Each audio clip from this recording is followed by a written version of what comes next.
মায়া মায়া, কি হয়েছে কি? চিল্লাবে না। এই যে এতগুলো গয়না ভেবে পড়ে আছে, এগুলো সামনে রাখতে হয় না? শাড়ি গয়না বলে দিচ্ছি, দেখে রেখে দেবে। পুরো হয়েছে আছে। গয়নাগুলো তো তোমাদেরকে কিনতে হয়নি, যে ইনকাম করে সেই বুঝে। কি হয়েছে মা? এসে আমার কাছে এসেছি।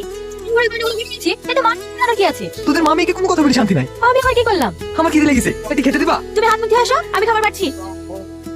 মা, বাজার করতে যাওয়ার কথাটা আব্বাকে বলো না। ঠিক আছে, তোরা খেতে বসো, আমি বলছি। ওগো, কি হয়েছে? তোমার মেয়ে একটু শপিং করতে যাবে বলছে। শপিং এ যাবে মানে? কালকে তো একটা জামা কাপড় কিনে আনলো। কয়েক গাদা সব বাজার করা হয়েছে নাকি? ছোট ছোট কটা গয়না আর একটা শাড়ি কিনেছি। আমি ভালো একটা লেহেঙ্গা নেবো। কেন বলো তো? কোন ছেড়ে চলে যাবে? লে ধর, আজিজকে সঙ্গে গেলি যাস। মা, এবার শপিং করতে যাবো। কলকাতায়? হ্যাঁ বাপ, বড় বড় বড় কালেকশন পাওয়া যায় না। ঠিক আছে, একটু দেখে শুনে খরচ করিস। হে, এটা কেমন লাগছে? ঠিক, চুরি কোনো জিনিসই নাই। দিদি একটু ভালো দেখে দিন না। এই যে দেখুন দিদি,